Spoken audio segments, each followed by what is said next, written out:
What's the word, y'all? We back. Another day on the podcast, man. My name is Cole. Yo, General, let's step in the building. What up? All right, man. Let's get into it though. It's gonna be pretty simple today. Got a lot to talk about though. So, first we got Spurs versus Knicks up. Knicks up 2-1. Game one, Knicks win 105-95. Jalen Brunson 30 points, 12 for 31 on the field goal, and then we got Cat with 18 points, 7 for 15. Wemby had 26 points when he went 6 for 21, which in my opinion is the reason why they lost. I mean, like if your best player is going 6 for 21, you know, but like people do say that game one is a test game though, so that's cool. Now game two though, I'm not really going to read out the stats of that game, but the big takeaway from that game is that Wemby turned over the ball at the end and then missed a game winner shot. It's just what we talked about in previous episodes, just experience. Like, experience is gonna show in those moments, and like if you don't have it, like in those moments, like it's gonna show. Like the turnovers that Wemby had, not even just that turnover, he turned the ball over a few times and a clutch time in the fourth quarter. Just giving the ball away. Like he got to take care of the ball, and I think the adjustment that they made, they had Wemby off the ball a little bit more. They didn't give him the ball as much on the perimeter. They just limit his touches because they know he's inexperienced. He's not a point guard, so in clutch times he should not have the ball on the perimeter. They should just run a play and just make it easy for him. They made it easy for him in his last few games. Yeah, they're learning for sure. I mean, like I think the turnover is low-key OC, but I know for a fact in Wemby's mind though is like he's not clutch, which like you said, he doesn't really have the experience yet. Yeah. So I think once he gets the experience, he'll be fine. But when you look at that play, it's like you saw Stephon Castle like look at him because like he's the point guard, and he didn't give it up.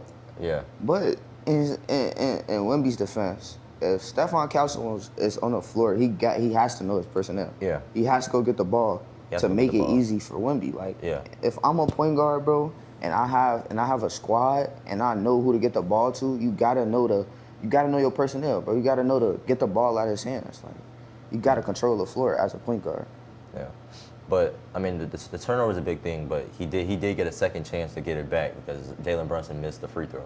Yeah, and he had an open shot. He had an open shot. He missed. It was just a bad game. That happens though. Yeah. But since, of course, he was inefficient when they lost. But you see, game 3 when he was more efficient, Stephon was more efficient. De'Aaron Fox made big shots. It was an easier game for them. Easier game. Yeah, I mean, I think they could have got a better shot than that in game 2 though. Like Wemby's 7'5", like he get to the rim. Go post up. Yeah, like attack go post the paint. Up. Yeah, like, get fouled. You're 7'5". He's 7'5". Dribble 2 feet and just go dunk on somebody. A mid-range shot is not the best shot. He's falling in love with the unsimple stuff. Like he has to keep his game simple. If he keep his game simple, play more like a Tim Duncan, bro, he's gonna be unstoppable. But he's gonna learn that. He's learning that because he's more downhill. He's taking better shots. Yeah, and then I think that not only do they not have that much experience, but people are really expecting the Spurs to be that good this year. Yeah, we was thinking like 2-3 years in advance. But they're doing it now. But yeah, so game 3 Spurs win. De'Aaron Fox had the clutch shot. Wemby had 32 points. Played way better. And we have to think about this too, right? De'Aaron Fox is not healthy. Yeah. Imagine the squad when De'Aaron Fox get healthy. He's gonna be different because they're gonna have to guard him and gonna have to stay in front of him. For sure. This is not the end for the Spurs. They're gonna probably most likely be back next year. For sure.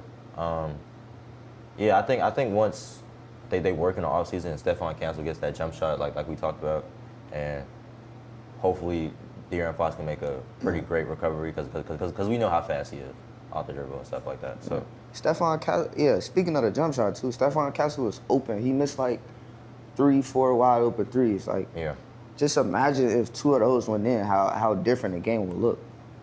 And then I was talking to E-Man about this yesterday. E-Man told me that Keldon Johnson is like the worst like 6th man of the year, like ever. Now, like, that's like low-key kind of crazy to say, but if you think about it, like, there's a lot of people that come off the bench for the Spurs who like do better than him, like Dylan Harper. But D Harp, he's different. D Harp is like that.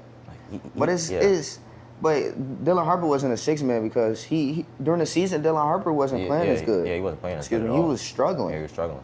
Keldon Johnson was hooping in the regular season, but I guess they don't wait to playoffs to get out the rewards and stuff like that. But it happens. The game is so weird. It depends on the night how you play. And I think like the fact that Dylan Harper is like this good is like not scary, but it's just like, bro, he's a rookie. He looks like a 5-year player or 3 years. It's scary because he's 6'6", getting downhill and finishing. Yeah. His jump shot was off last game, but he still impacted winning. Now, a question I saw earlier was, can Wemby pull off the down 2-0 comeback like Giannis? And I'm gonna read some of Giannis' stats from that 2021 run. So in Game 3, he went off for 41, 13, and 6. And in Game 4, he had 26, 14, and 8. And that was a game that he blocked DeAndre Ayton when he had to switch his whole body towards the other person. Yeah, I mean, that's only, all right, okay. That's a great question. Think about this. Giannis was downhill. Imagine if Wemby get downhill, he would put up the same amount of numbers if he get downhill like Giannis. Giannis don't really shoot the ball. Giannis just dominant in the paint. If Wemby do that, these numbers are easy to get. I think he could do this. Plus, with the 3-ball, he get his 3-ball falling while getting downhill. He get his midi going. He could go for 50, bro. If he just get downhill, it should be so easy. I don't know. Yeah, I mean, like, I think comparing Wemby to Giannis is not that far off, but I know for a fact that in 2021, like Giannis was like on like a crazy run, and he was so dominant, and he was so and he wanted to take over the game. Like, and you think about this, Giannis wasn't in this position as young as Wemby is right now. Yeah, like, that's what I'm saying. Yeah. Giannis didn't start getting good until he got older. He didn't start winning until he got older. Wemby is winning now. He's winning young. He's winning inexperienced. So it's gonna look different. Like, it might not look the same as Giannis, but it's gonna look similar in different ways. He's just gonna score those points probably in different ways. I think like the people, like, we like kind of like bring out like, or like expect like a lot out of him, when like, I mean, like, we should, because he's 7'5" and he can do everything. Yeah. But when you think about like the mental aspect of the game though, like, we shouldn't expect that much from him, because like, bro, this is like his first year. You haven't been there before. Yeah, he's never been there before. But he's played overseas. Like, you see how Stephon Castle plays. He's consistent. 25, 5 and 5. He rebound the ball. He's assisting the ball. He has championship experience, so he knows how to bring his game. Like, he know what to do, like, in certain situations, because he's been in championship environments. So yeah, I feel like if Stephon Castle is there and he's won before, I think Wemby and Dylan Harper and those guys that haven't been in championship situations will learn from him. Yeah, I mean, like, the whole overseas thing with Wemby is cool, but I think Wemby feels a lot more pressure now than he did back then, because like, the whole world is watching him now, like the whole world. And you can tell, like, when he make mistakes, like, he's just like, come on, next possession, next possession. But I don't really like that. I think his mentality should be this possession, but if I mess up, next possession. But the first few games, I didn't like his body language when he made mistakes. Like, when he made mistakes, he just tried to make it seem like it was okay in the clutch time when it wasn't. Like, I don't know. He does that a lot, yeah. If you watch the game, you can tell his body language was just next play. But in the playoffs and the finals, bro, you can't really have that next play mentality. You got to be this play now. Like, we got to make an impact now. You can't keep messing up. Do you think him like crying a lot and him crying when he won the what do you call that, Western Conference Finals, like, is that too much or no? No, that's just the passion and the love for the game. Like, yeah. You winning in the Western Conference Finals, you about to step in your first final series.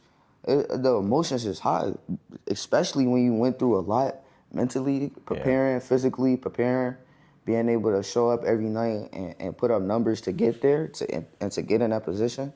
My emotions would be high too. I probably wouldn't cry on camera, but I would be highly emotional in that situation. And they did have to do a lot to get there, because that was like the pretty tough series. And like you said, it's a lot of pressure on him. It's a lot of eyes. People are expecting a lot from him. So for him to come out on top and live up to the expectations, I would be emotional as well. Now, that's one thing. But we got the Knicks fans going crazy, snatching jerseys, fighting. Bro, that was not cool, bro. That's not cool, bro. That's not cool, bro. But bro, New York is crazy. I didn't know they get like that. Like, yeah, I didn't either. I didn't know that they were gonna like I knew that they were gonna be like all the way like this, but I know that they were gonna start fighting. Bro, when people said New York, bro, was gonna be crazy, I didn't know like it got that crazy down there. Imagine living in that city. Imagine living downtown. Imagine living where the Madison Square Garden is. Like, you're not going to sleep. Like, no, till like for sure. 3 a.m., bro. But I mean, yeah, and then I saw the dude. He had a Spurs jersey. It was like an OG too though. Like it was like an old He's guy. old man. Yeah, and they snatched his jersey off. I mean, like I said, going there with a Spurs jersey on is not the smartest thing to do. Not the brightest idea though. I don't know what he was thinking. Yeah, but I mean, it's still not like cool though to do that. Like, but I mean, people all know that New York is like kind of crazy, chaotic, super chaotic. Especially their first time in the finals in what it was like 1999, something like that. Yeah, they was warned though. You see how many police was outside, bro? Yeah, it was busting. But bro, the police were outside and they were just watching them. Bro. They were just watching them fight, bro. Like, I don't know like what be going on over there, bro. But I don't know. Imagine Chicago like that. Yeah. Now, do you think it's gonna be more crazier if they win or they lose? If they lose. If they lose? Nah, if they win. If they win, bro, like the city is gonna shake. But if they lose, the city's still gonna shake, literally. I think if they win, there's gonna be a lot of like energy in the city, like great energy in the city. But if they lose, the whole city is gonna be wiped out with like negativity. Like negativity. Yeah, for sure. And I also think New York will probably be like that for a while. Especially if they don't go back next year. Yeah. This is gonna be tough. That's especially playing there, probably gonna get booed first game. Yeah. I mean, I think the Knicks are like very good though. I think they can be a contender for a championship. Bro, and we gotta speak on like how OG Anunoby been hooping lately. Bro, he's been hooping. Like, cause the last few series, like the last few years when they was in the playoffs, he wasn't making shots like how he was now. He getting downhill, he making shots. He really like, he's like number 2, like damn near number 2, number 3. He's interchangeable, but like when they need him to score, he show up. Like, I haven't seen a game in his finals where he didn't contribute to winning in a great way. Scoring, rebounding, everything. And defense, too. He can lock up. Yeah, because E-Man was telling me last night, because we were at the like the sports bar watching the game together. He was telling me, like, yeah, like, we all looking at Jalen Brunson to be, like, the finals MVP and everything, but, like, OG Anunoby is, like, really, like, right there. Yeah, because even though Jalen Brunson, he's Mr. Clutch, but he's not efficient. Like, he's not efficient. Like, he will shoot the ball, but this is not gonna go in efficiently. Like, you see Wemby, compare his numbers to Wemby numbers when he had 30. And he's shooting 30 shots, bro. Like, you're supposed to put up numbers if he's shooting 30 shots. OG Anunoby has limited shots, and he's still putting up closer numbers to Brunson. Yeah. I mean, did you guys see, like, his clutch shot yesterday? Yeah. At the end? That was crazy, that was bro. crazy. He kept him in the game. They had chances to win. They still had a chance to win. I think it's, like, low-key, like, kind of scary though, because like, bro, the Spurs could have like really like lost that yesterday. Like they were down, they were up, and then they were down. Like it was it's a really game a of hard runs. battle. Yeah, It's a super game. It's always a game of runs with them. Like it really just depends on who pull it out at the end. And I really think, in my opinion, New York got lucky with those first 2 games. Because if you think about the turnovers they had, like we spoke about earlier, if Spurs had 2 less turnovers and 1 less turnover, they would have won both of those games. New York really won those first 2 games off offensive rebounding too. And you seen the adjustment that the Spurs made in the 3rd game by boxing out and being more physical on the boards. When they stopped the offensive boards, that's when New York really didn't score much, because the first 2 games, New York was really getting all their threes and all their second chance points off offensive rebounds, and that's how they stayed in the game and took leads. But since that's going in and out, they really got to play and really got to guard and make shots.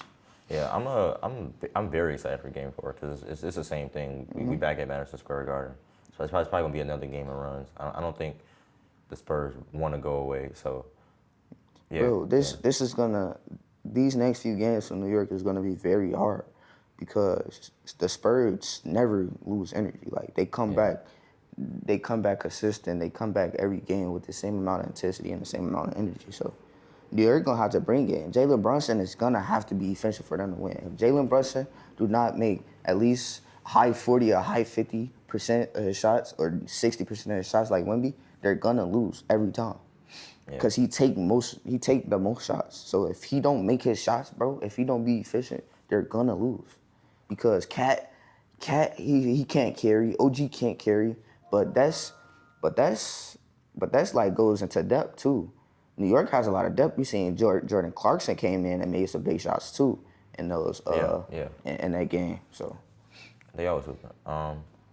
I just think like, well, I'm just say this like, if Wemby does, if he's able to pull off the comeback, I think we gotta start having some uncomfortable conversations about him, because not only is he doing that early, like way earlier, but that means that since he's doing it early, he can do it for the next the next 5 years. yeah, hopefully, because if he stay healthy, it's gonna be different. But it's gonna be hard to keep a good team around him though, because money-wise, the Spurs. But as long as they keep a good team around him and he keep developing his game and his IQ get better, he's gonna be unstoppable because he's 7'5". Like he's 7'5" with a jump shot.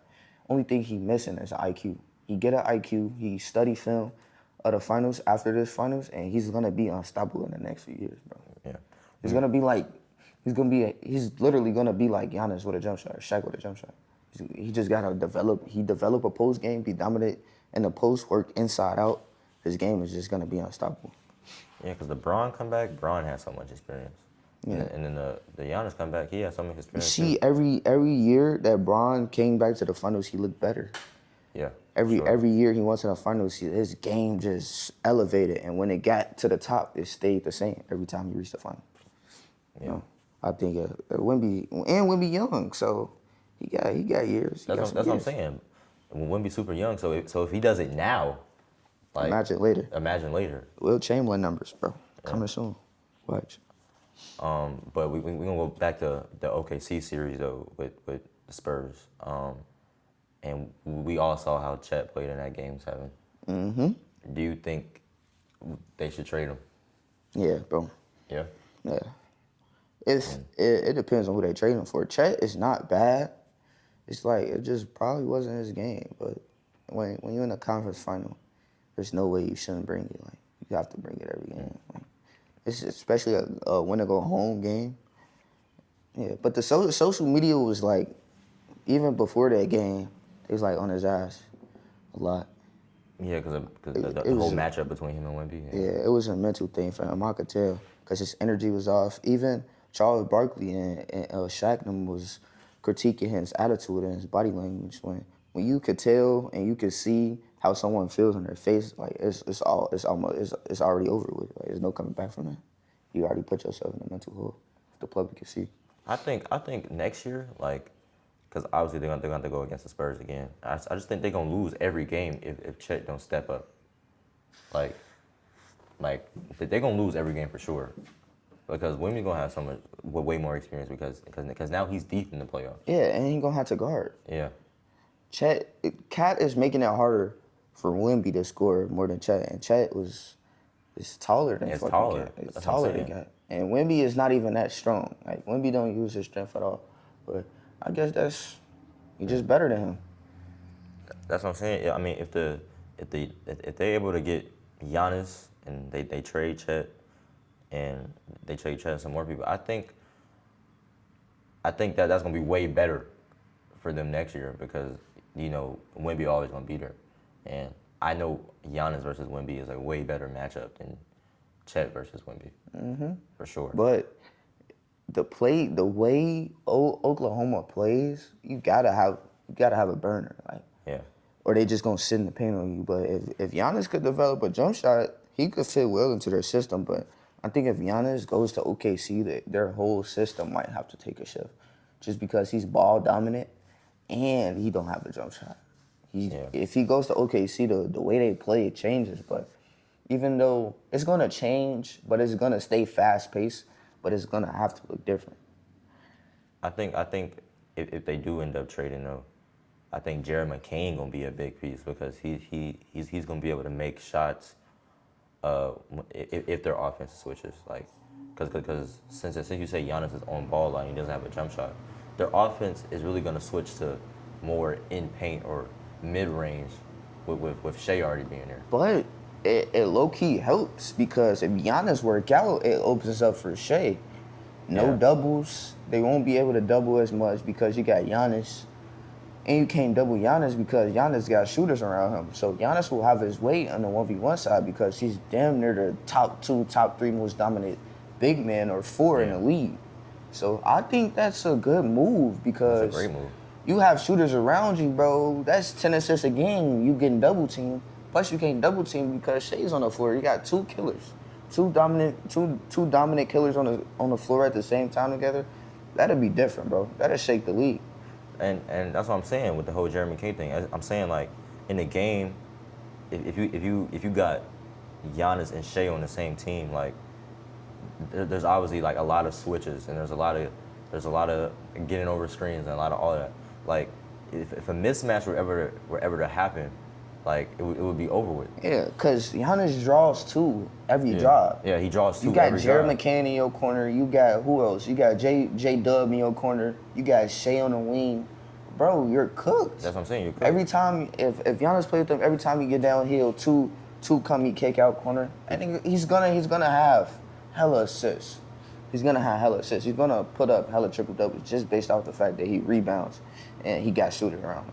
That's what I'm saying. I think like with Giannis being on that team, the 3 is gonna open up like way more than last year. Yeah, because he's more dominant downhill. Yeah. And even when Shea get downhill, he attract 2-3 guys. Just imagine Giannis.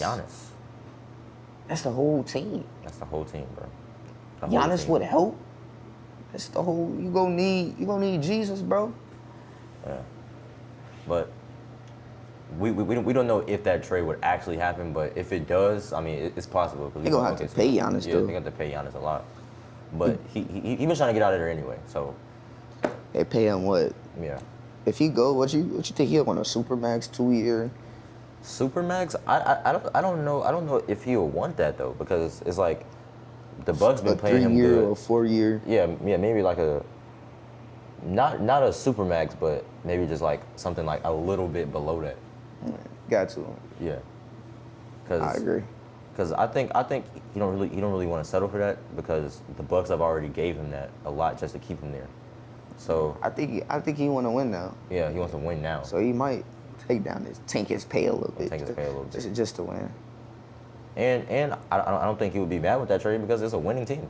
Yeah. Not saying the Bucks aren't a winning team, but they're not a winning team. But they're not really a winning team. So.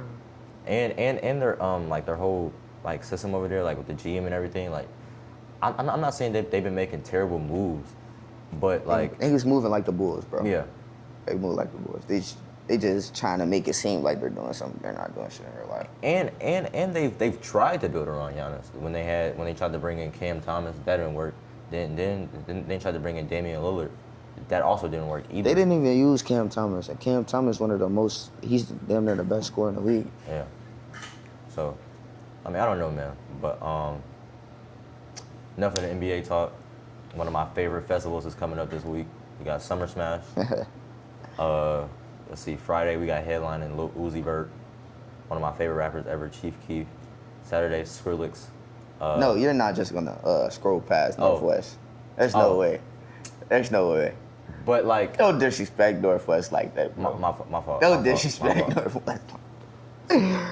She's the GOAT, bro. She's the GOAT. Sexy Red, bro. Sexy Red, G Herbo, Lucky, you know Non-Vicious, Real Chirac babies right there.